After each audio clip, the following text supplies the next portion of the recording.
Coat जन्म तन भर मत हो गे, कुछ ना हाथ लग्या रे। कुकर सुकर खरबा बोरे, कौआ हंस बुगारे। कोटि जन्म तू राजा की, ना मिटी न मन की आशा। भिक्षुक होकर दर दर घूम्या, मिला न निर्गुण रासा। कि ये को पहली बार हानि थोड़ी, असंख्यों बार हो रही है, असंख्यों बार मृत्यु हो रही है, पूरे परिवार के परिवार विनाश हो रही है। हमारे भूकंपों में दुनिया मर जाती है, पूरी पीढ़ी की पीढ़ी समाप्त होती है, 3-3 पीढ़ी इकट्ठी मर जाती है, दादा परदादा पोता चौथा दादा। तो परमात्मा के चरणों में आने के उपरांत अगर आपको कोई हानि होती है, डोंट वरी। इस दृष्टिकोण से देखना कि ना विरक के बिजली गिर जानी थी। आप बालक हो, आपको ज्ञान नहीं इन बातों का, और दास को मास्टर बना दिया परमेश्वर ने, इस तत्व ज्ञान से परिचित करा दिया। तो इसलिए आपको ये बार बार ज्ञान करा रहे हैं कि कहते हैं परमात्मा फिर संकेत करते हैं, द्वार धनी के खड़ा रह, द्वार धनी के पड़ा रहे, भाई धक्के धनी के खावे। 100 काल झकझोल ही, पर द्वार छोड़ ना जावे। कि अपने पूर्ण संत के द्वार पर, पूर्ण धनी के द्वार पर पड़ा रहना, द्वार छोड़ कर मत जाना। और धक्के धनी के खाचे, इसके मार्ग में आपको कुछ हानि भी होती नजर आती है, पर डगमग मत हो जाना। 100 काल झकझोल ही, चाहे काल कितने झटके दे के देखा है, पर छोड़ मत जाना। अगर इसको छोड़ देगा तो और ज्यादा हानि उठानी पड़ेगी। इस प्रकार सत्संग में आने से प्राणी को हर प्रकार से ज्ञान प्राप्त होता है। और ये तो काल का लोक है। यहाँ तो परमात्मा कहते हैं, आप तो कह रहे हो कि मुझे मरने की चिंता है, और परमेश्वर कहते हैं कबीर साहब मुझे ये चिंता, तुम जीवित कैसे हो। अरे नादान, इस देखो तो ये शरीर है क्या सांग तुम्हारा, हार्ड चाम का बना हुआ पुतला है, 36 जोड़ ला रखे इसके, एक भी इधर उधर हो गया था पड़ा पड़ा रोया इंसान, उठ नहीं सकता। तुम कहते हो मैं मरना जाऊं, और मैं कहता हूं तू जी कैसे रहा है। तुझे मरने की चिंता, मुझे तेरे जीने की चिंता। तू कैसे चल रहा है, ये हार्ड चाम की ये मिट्टी कैसे चल रही है, और कितने दिन चलेगी। और फिर क्या कहते हैं, जिस मरने से जग डरे है मेरे मन आनंद, कद मर हूं कद पावे हूं वो पूर्ण परमानंद। यहाँ तो भाई लाख वर्ष जीवित रहे वो भी मर गए, और ब्रह्मा विष्णु महेश मरेंगे, जिनकी लाखों और अरबों और करोड़ों जन्मों के वर्षों की जीवन है। इसमें एक का काम बताया परमात्मा ने कि जब तक ये श्वास है प्रभु याद कर, उसकी रजा पर छोड़ दे मालिक। राज्य करमता राम की रजा धरे जो शीस, दास गरीब दरस परस तिस भेंट जगदीश। उनको मिले भगवान। अब किसकी भक्ति करें, उस परमेश्वर की। क्या बताते हैं, नर सुन रे मूड गंवारा, ये राम भजन तत्सारा। नर सुन रे मूड गंवारा, भाई राम भजन तत्सारा। कि इन और सब पचड़ा न छोड़ के परमात्मा की भक्ति ही सार है।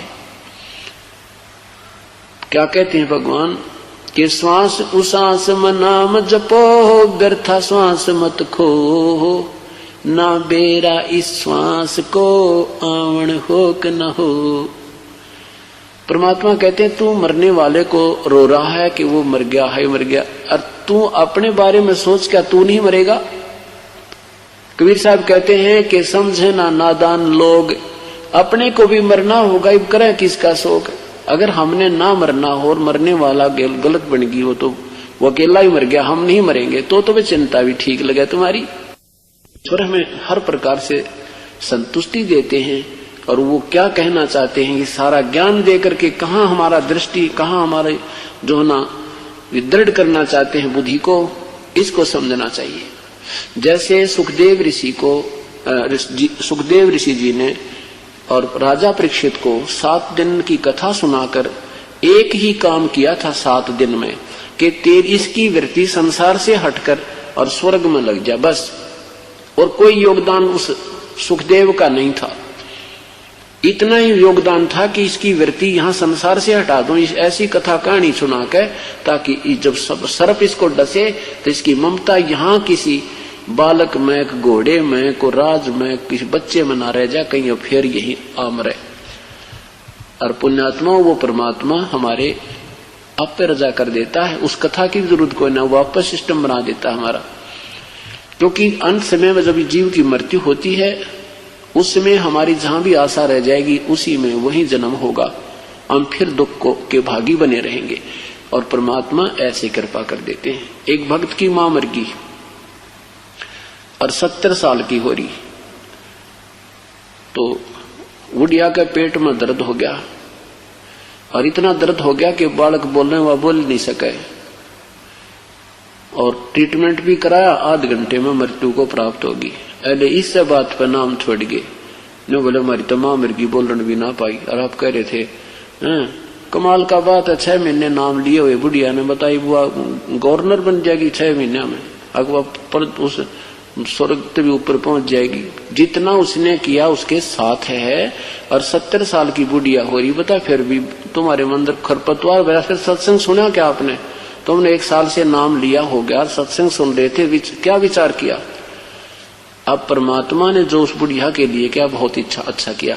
क्योंकि अगर अंत समय में मरते समय तुम्हारे से बातचीत करती, हाय मेरा पोता किससे है, हाय फलाने ने बुला दो, तो उसकी यही ममता रह जाती, वह भूतनी बनाओ।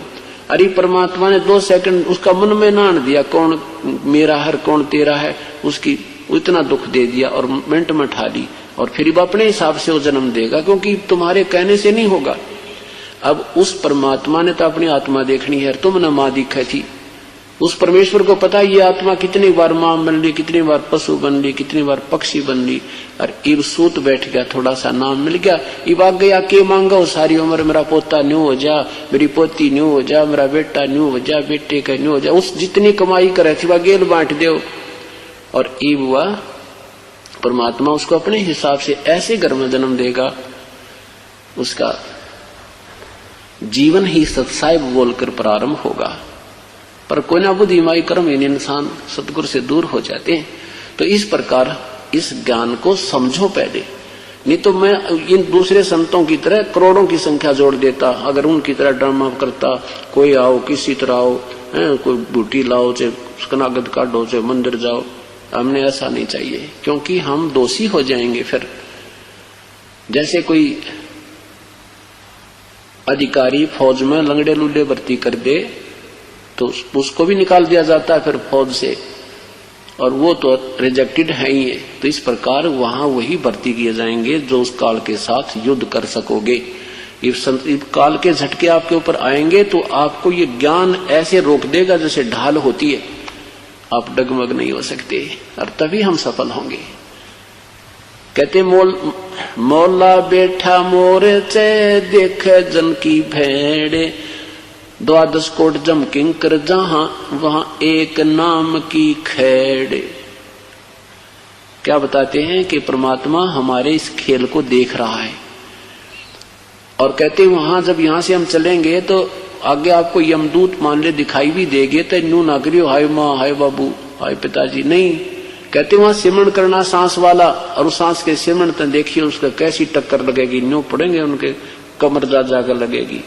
कहते मौला बैठा मोर्चे, परमात्मा हमारा ये भेड़ कहते हैं, जैसे ये पशु बिड़ा करें लड़ते हैं ऐसे। कहते ऐसे काल के दूतों के साथ, काल के जो आने वाले आपत्तियों के साथ तुम्हारी ऐसी भिड़ंत चल रही है, और वहां पर एक नाम की खैड़, एक श्वास के सिमरण से वो इतने बुरी तरह गिर जाएंगे, आपके निकट नहीं आ पाएंगे, भाग जाएंगे। अगर तुम वहां बाज लोगे हाय मर गया बताइए पिताजी, तो कहते हैं तुम फेल हो जाओगे। तो वहां पर ये नाम का हथियार है, श्वास का जो सिमरण है ऐसे। तो इसी प्रकार ये ज्ञान आपके आधार बनाएगा, और फिर आपत्ति के समय उस परमेश्वर का सिमरण ही हमें काम आएगा।